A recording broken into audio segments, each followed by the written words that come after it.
वो कहते थे मनीष सिसोदिया की कार्रवाई हम पे नहीं हो सकती, कार्रवाई होगी और इन पे भी होगी। प्रोसेस को हम ऐसा जैसे मैंने कहा कि हस्तक्षेप नहीं करते हैं, इंटरफेरेंस नहीं करते हैं, लेकिन हमारी पॉलिसी बहुत क्लियर है, जीरो टॉलरेंस फॉर करप्शन, इसलिए कार्रवाई होगी और पक्के निश्चित तौर से कार्रवाई।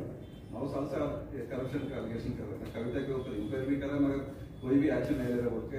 नहीं, एक्शन ऐसा नहीं ऐसा नहीं है, कविता हो या कोई स्पेसिफिक नाम में जिसने भी करप्शन किया, मैं आपको बहुत साफ लफ्जों में कह रहा हूं, जिसने भी anybody who is involved in corruption will not be spared, be it Kavita or for that matter anybody else in the state.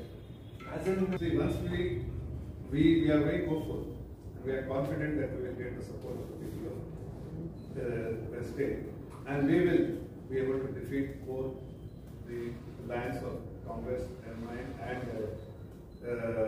BRS.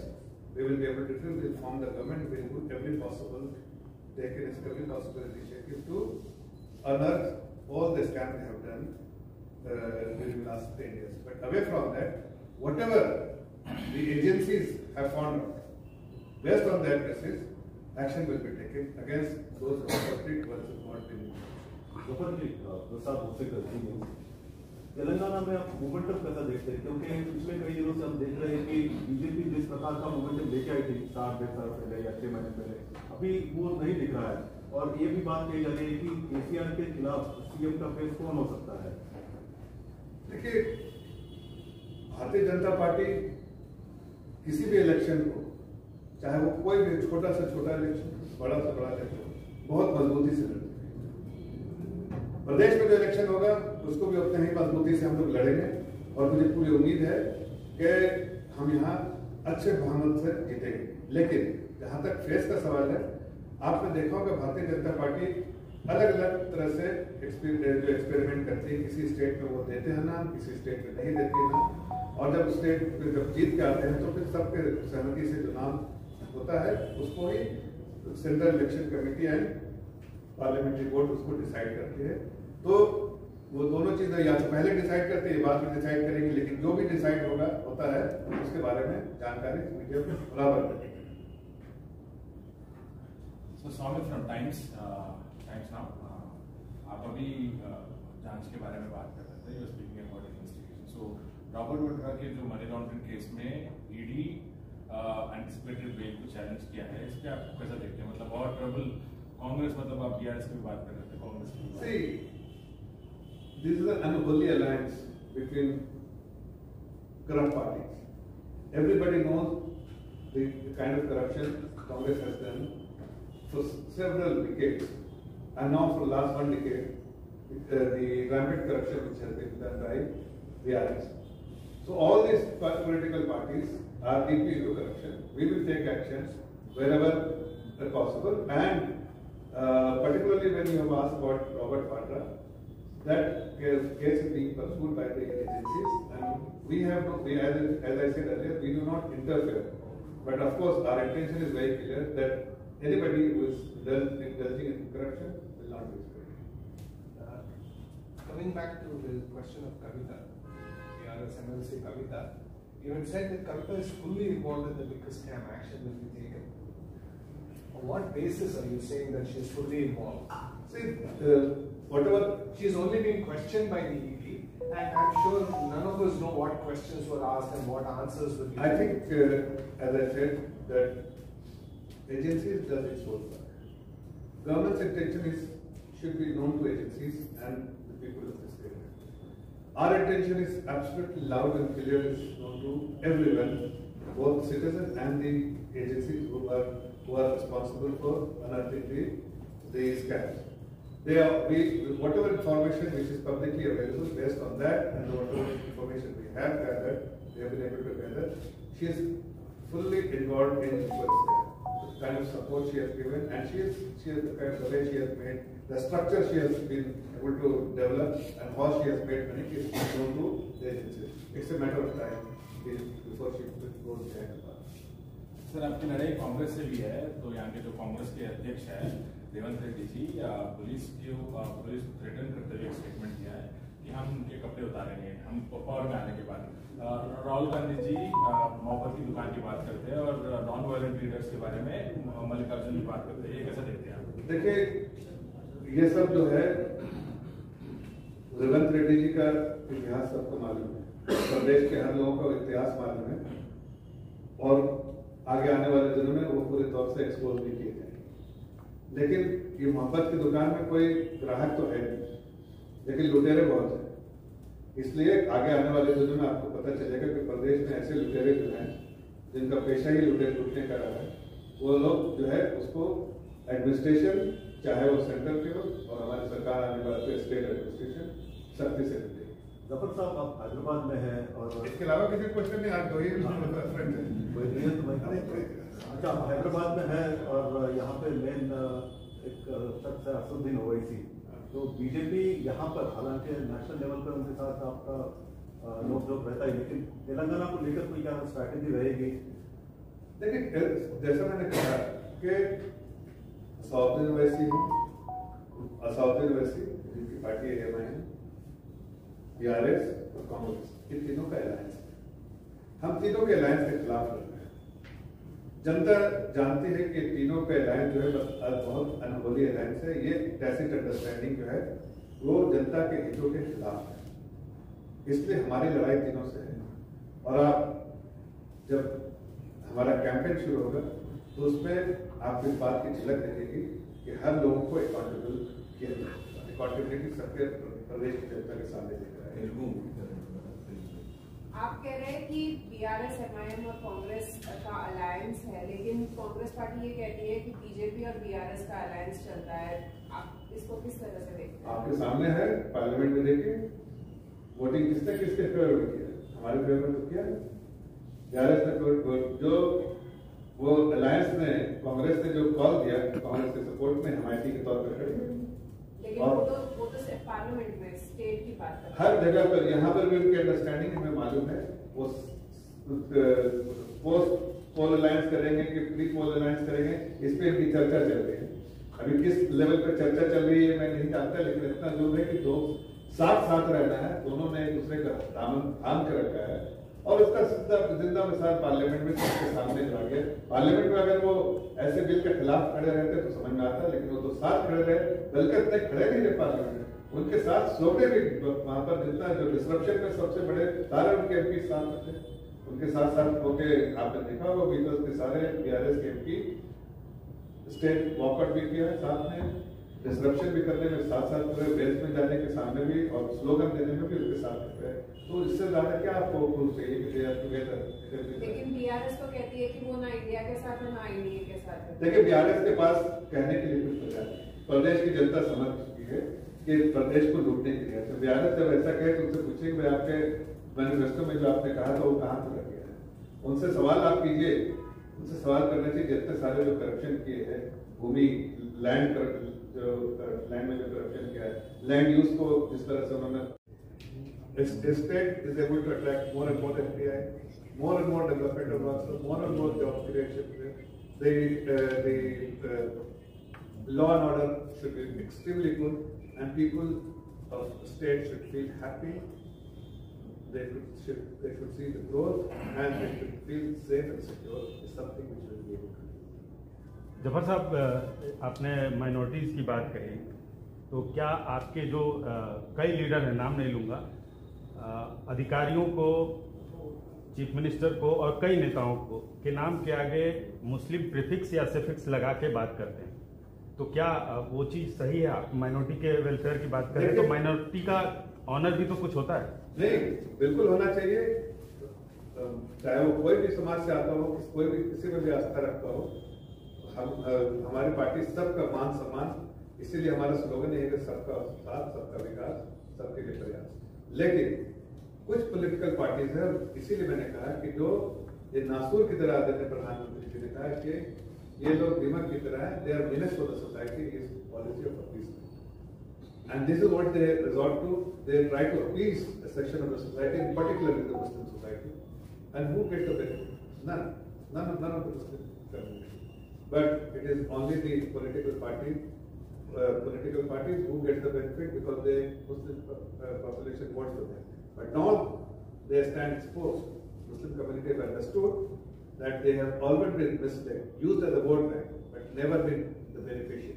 So they have now chosen to vote based on the candidate they see, the policy and framework they see, and the performance they see. And they have been able to demonstrate a performance where they have safeguarded the interests of the minority. इसी से आगे एक और सवाल है मेरा, और अंतिम सवाल है, माइनॉरिटी से ही रिलेटेड है।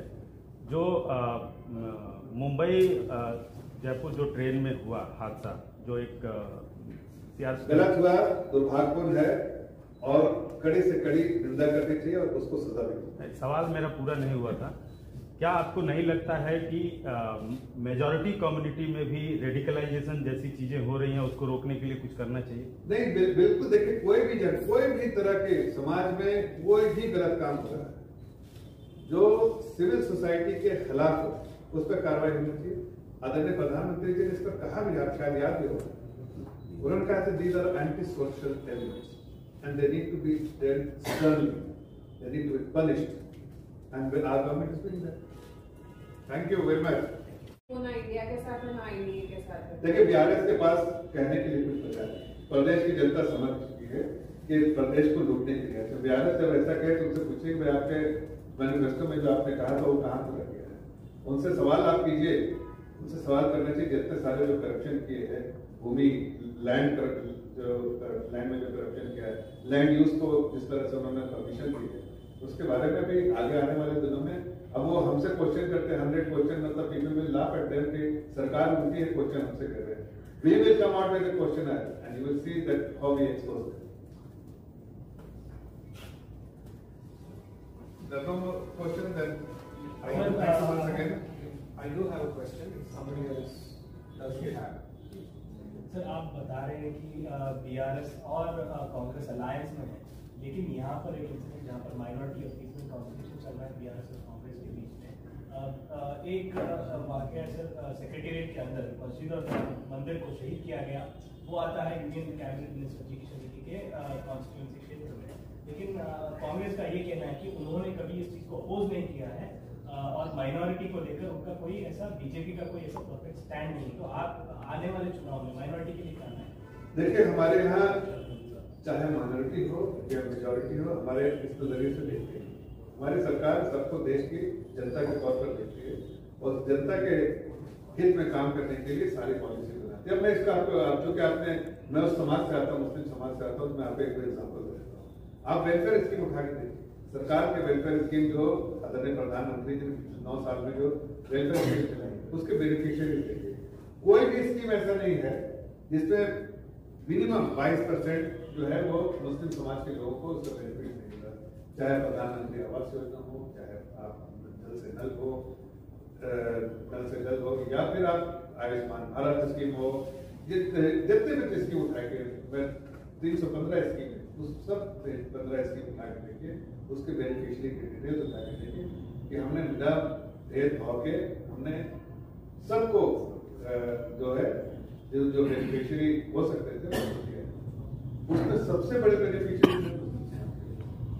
और खास मेरी जो कॉन्स्टिट्यूएंसी है जहाँ पर हम काम करते हैं, मुरादाबाद, वहाँ तो मुस्लिम आबादी पूरे देश की भारत देने 14% है, लेकिन आप 22% से लेके 35% तक जो है नेशनल लेवल पे मुस्लिम समाज के लोगों को दिया है, लेकिन किसी अलग लेवल की में। लेकिन आप अगर मुरादाबाद वहाँ पर किसी स्कीम में 65% है और मिनिमम जो है 35%। तो आप देखिए, इससे समझ में आता है कि पिछली सरकार ने कांग्रेस को, मुस्लिम समाज को जागीरदार के तौर पे कांग्रेस ने रखा था, बिल्कुल वोट बैंक की तरह। कभी इसके हितों में काम कोई नहीं किया, इसके हित में काम नहीं किया। हाँ, इन पे वोट बैंक की तरह एक कॉर्नर में छोड़ दिया और उसको एक्सप्लॉइट करते रहे, डरा डरा के। आज मुस्लिम समाज समझ गया है कि बिल्कुल उसका फायदा है जब अगर एक सरकार ऐसी हो जो कि पॉलिसी मेकिंग उसकी जो हो, पॉलिसी इनिशिएटिव हो, वो जनता को देख के, ना कि किसी के पूजा पद्धति को या किसी के किस धर्म में आस्था रखते हैं उसको देख के पॉलिसी बनाए। तो हमारा देश की जनता के लिए उसका बेनिफिशियरी कोई भी हो सकता है, चाहे कोई समाज का हो। और अगर रिजल्ट देखते हैं तो मुस्लिम समाज बहुत बड़ा बेनिफिशियरी है। इसी विषय पर कंफ्यूजन है सर। यहाँ पर बीआरएस की सरकार ने जब पावर में आई थी तो ये बताया था कि माइनॉरिटीज के लिए 12% रिजर्वेशन दिया जाएगा। इसको केंद्र सरकार ने रोक कर रखा है, ये बीआरएस का आरोप है। तो क्या आने वाले चुनाव में माइनॉरिटीज के लिए कोई ऐसी राह मिलेगी बीआरएस अभी? देखिए ये जो सोचने का तरीका है, पहली बात कि कॉन्स्टिट्यूशनली वो वैलिड ही कर दो, वो तो मिसलीड कर रही है। कांग्रेस सालों साल तो कहते रहे कि मुझे आपको रिजर्वेशन देंगे, ये करेंगे, वो करेंगे, नहीं दे सकते। आपको आपका कॉन्स्टिट्यूशन इजाजत नहीं देता उसका, और इसलिए वो मिसलीड करने के लिए मुस्लिम समाज को बराबर इस तरह से भ्रम में रखते हैं। वही भ्रम में इन्होंने रखा, लेकिन अब मुस्लिम समाज समझने लगा। आप देखिए, छोटी सी एग्जाम्पल देते हैं, 15 अगस्त में आप सेलिब्रेशन देखिए श्रीनगर में, ना तो कोई फोन बंद था, ना तो इंटरनेट बंद था, ना तो कोई सड़क रोकी जा रही थी, ना कोई बैरिकेड था। जनता उमड़ के पूरे प्रदेश की जनता है, कौन थे 99% मुस्लिम जनता है।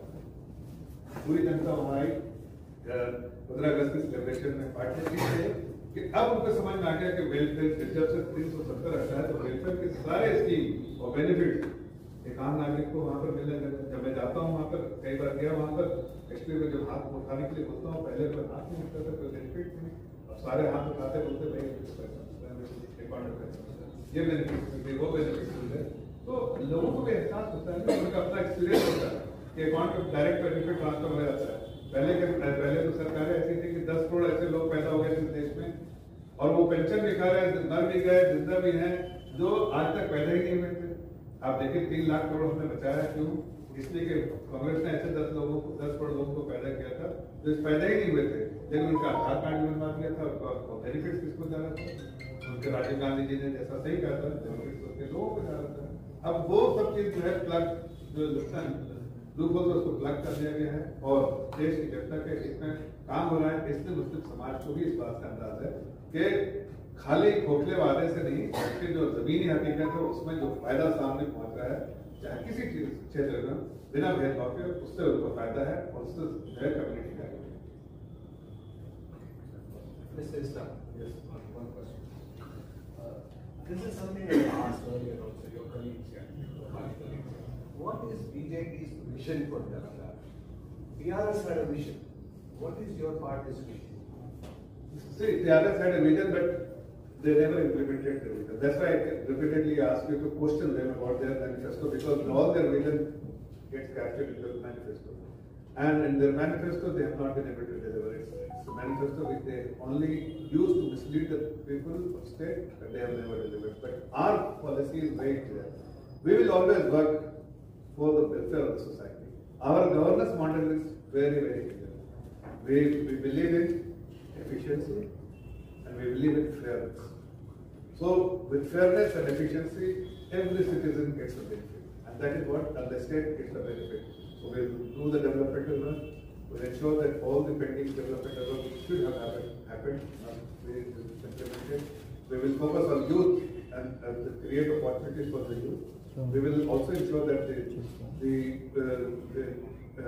women empowerment, whatever initiative we can take for the women empowerment, every section of the society, and all these scams that are happening in Islamic scams, that will get addressed, because youth and students particularly, they are very, very unhappy because time and again some kind of a scam is happening around their exams. So we will address everything so that the state is able to attract more and more FDI, more and more developmental works, more and more job creation. The